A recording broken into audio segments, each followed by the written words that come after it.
Some of the most intelligent people in the world are also deeply lonely in their relationships. And the reason might not be what you think. We grow up believing that intelligence fixes everything. A sharper mind should mean better decisions, better communication, better relationships, but research tells a different story. Psychologists have observed that certain thinking patterns, patterns far more common in highly analytical minds, can quietly create distance in romantic relationships. Not because these people don't care, not because they are cold or arrogant, but because the same mental strengths that make them exceptional in work and problem solving can become real liabilities in love. If you've ever felt like your relationships kept falling apart and you couldn't fully understand why, this video explores 6 specific patterns that might explain it. These aren't character flaws, they're tendencies. And tendencies can be changed. Many analytical people enter the dating world with a clear, specific picture of what they want, someone who thinks deeply, engages seriously with ideas, and can genuinely challenge them intellectually. That's a fair thing to want. The problem isn't the standard itself. The problem is what prolonged searching can quietly do to a person. A 2019 study published in the Journal of Personality found that individuals who scored higher on measures of analytical thinking were more likely to delay long-term commitment while continuing to evaluate potential partners. Over time, being selective stops feeling like a choice. It starts feeling like a personality. Solitude becomes comfortable. The emotional muscles needed for closeness begin to weaken from disuse. It's worth asking honestly, is the search for the right person still active, or has it quietly become a reason to stay protected? Holding out for the right person makes sense. Slowly forgetting how to open the door for them, that's what actually costs you. Most people can feel something excitement, affection, worry, and simply stay in that feeling for a while. A highly analytical mind does something different. It feels the emotion and almost immediately begins processing it. What does this mean? Where could this go wrong? What am I not seeing yet? One casual comment from a partner gets examined from several angles: tone, timing, what wasn't said. By the time the partner wants to talk, the analytical person has already mentally rehearsed the conversation multiple times and felt emotions the partner hasn't even expressed yet. Psychologists call this cognitive hyperactivity, a tendency for high-activity minds to continue processing even when rest or presence would serve better. A 2021 study in thinking and reasoning found that people higher in analytical thinking were significantly more likely to ruminate during interpersonal conflicts, which increased emotional distance over time. The result? One person is fully in the present moment, and the other is already 3 steps ahead and 3 steps away. When your brain never stops running, your heart rarely gets the full chance to catch up. When conflict happens in a relationship, highly analytical people tend to argue differently. They build logical cases. They recall specific details accurately. They stay calm while dismantling the other person's points. From the inside, this can feel like clarity. From the outside, it can feel like being cornered. Dr. John Gottman, whose research at the University of Washington tracked hundreds of couples over decades, found that a pattern he called contempt, which includes making a partner feel intellectually inferior or dismissed, was the single strongest predictor of relationship breakdown. It doesn't require cruelty. It can happen simply through tone, precision, and consistently winning. When one partner repeatedly feels outmatched in conversation, they often go quiet. They stop bringing up issues. They disengage. The analytical person reads that silence as resolution, but it isn't. It's withdrawal. A partner who stops arguing hasn't surrendered. They've quietly started to leave. The lesson here is concrete. In relationships, being understood matters more than being correct. Slowing down even slightly to acknowledge a partner's emotional experience before offering a logical response changes outcomes measurably. Many highly intelligent people were praised, from an early age, for one specific thing: their mind, their grades, their reasoning, their ability to figure things out. What many were not taught through no fault of their own was how to sit with emotional discomfort without immediately solving it, how to ask for help without feeling exposed, how to let someone see their uncertainty. So they learned to keep the messy parts internal. They learned to always have an answer ready, and they brought those habits into adult relationships.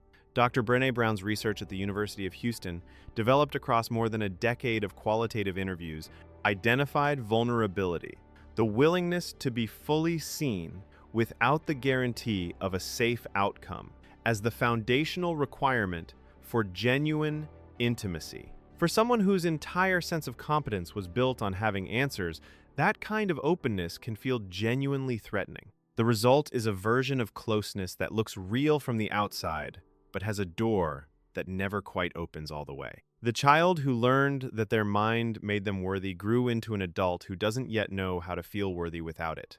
This is not permanent, but it does require deliberate, honest work. Here is a conflict that plays out constantly in relationships with highly analytical people, and almost nobody talks about it clearly. After extended emotional or social interaction, many people with highly active minds need time alone to recover, not because they love their partner less, but because their nervous system genuinely needs stillness to reset.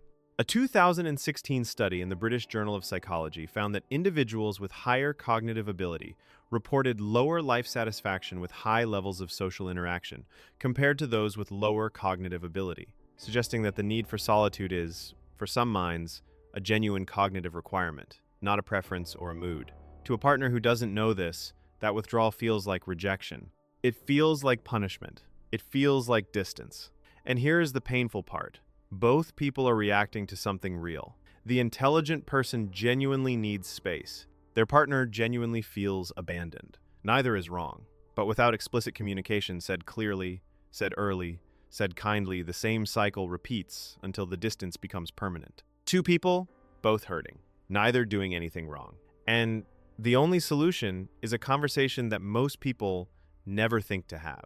Beneath all of the patterns above, there is often something quieter and more fundamental. Many highly analytical people are afraid of true closeness not because they don't want it, but because deep closeness requires being seen in the places where intelligence offers no protection.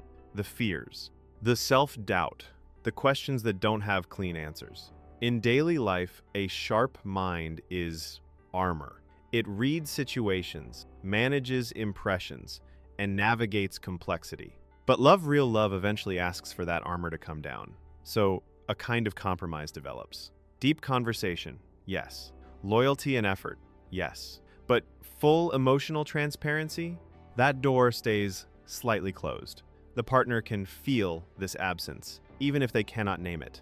Attachment theory, developed by John Bowlby and expanded by researchers like Dr. Sue Johnson, identifies this pattern as a form of avoidant attachment, where the fear of being truly known, and then possibly left, leads to self-protective distance that gradually suffocates intimacy. The most guarded people are often not the ones who care the least. They are the ones who care so much that it felt too dangerous to show it. So what does this actually add up to? 6 specific patterns, each with real psychological roots, each understandable and none of them a life sentence. High standards that can quietly become walls. Overthinking that pulls you out of the present moment. Precision in arguments that wins debates but loses connection. Childhood, conditioning that makes vulnerability feel unsafe. A genuine need. For space that goes unexplained and gets misread, a protective distance that keeps away the very closeness you want. Understanding these patterns is genuinely useful, but understanding alone doesn't change anything. The real work is more specific than that. Communicate your need for space before you disappear, not after. A single sentence said early saves hours of damage later. In conflict, name your partner's emotion before making your point. I can see this is frustrating for you. Costs nothing and changes everything. Practice sharing something uncertain or uncomfortable once a week. Not a performance of vulnerability, but a real one. Ask yourself honestly, are you evaluating potential partners, or have you been avoiding the risk of real closeness? These are small, specific actions. They are difficult. They are worth doing. If this resonated with you, the next video goes into something related, the specific ways emotionally avoidant people show love without being able to say it, and what partners on both sides can actually do about it. Link is right here. Subscribe if you want more content grounded in real research, not just reassuring ideas, and be patient with yourself. The patterns that make relationships hard for you are not your fault, but they are your responsibility, and that's actually good news, because it means they're within your power to change.